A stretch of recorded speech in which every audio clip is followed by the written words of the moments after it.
Do you think the system could be rigged? I think That the vote is rigged enough to change the election? Depends on how close the election is. So let me give you a hypothetical. All right. She wins Pennsylvania by 400,000 votes. No problem. She wins Pennsylvania by 30,000 votes.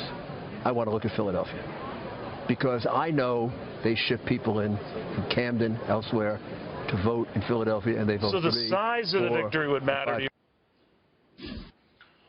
All right, Rudy Giuliani says it's all about the size of the victory that will determine whether Donald Trump or Hillary Clinton should say the next day they would honor the results of that election. Of course, that never got to Hillary Clinton, what she would do in the event she would lose. But I do want to raise this with Greg Rayburn, the former Hostess Brands CEO. He's not endorsing, I think, Greg, last count, nobody for the time being.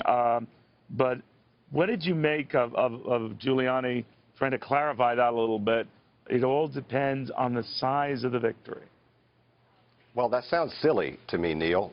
Good to be with you, by the way. And, you know, I don't know how you carve those numbers up then. I mean, pick another state. I mean, is it 30,000 votes? Is it 50,000 votes? Is it 100,000 votes? Is it 150? I mean, you could go on and on. But I'm interested in this only because, you know, Trump's given no reason to think that he would accept a loss. I mean, you're talking about a guy who has consistently basically failed to have any consequences for his words or his actions over and over and over. He doesn't accept consequences to those things. So I would be surprised if he didn't react badly. Well, he would have to accept the consequences of a landslide, right? He would have to accept if it were a landslide defeat. Most people say you'd have to accept that, but you don't think he would even in that event. I think he's been pretty consistent. You know, he's the old phrase with Steve Jobs, you know, that he lived in his own distortion reality field. You know, Trump has his own. And so I'm sure there will be some kind of allegations, and I think it'll be a lot about nothing at the end of the day.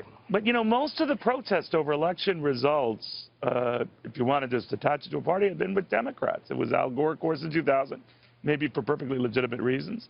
And even to a lesser degree with John Kerry in 2004 arguing about the Ohio results until they got to be so wide that it wouldn't have made a difference anyway in the final outcome.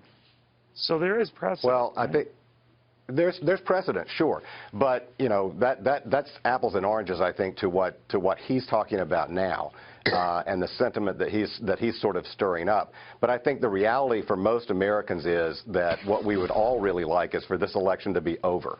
I think that would be a great outcome. All right, sir. Thank you very, very much.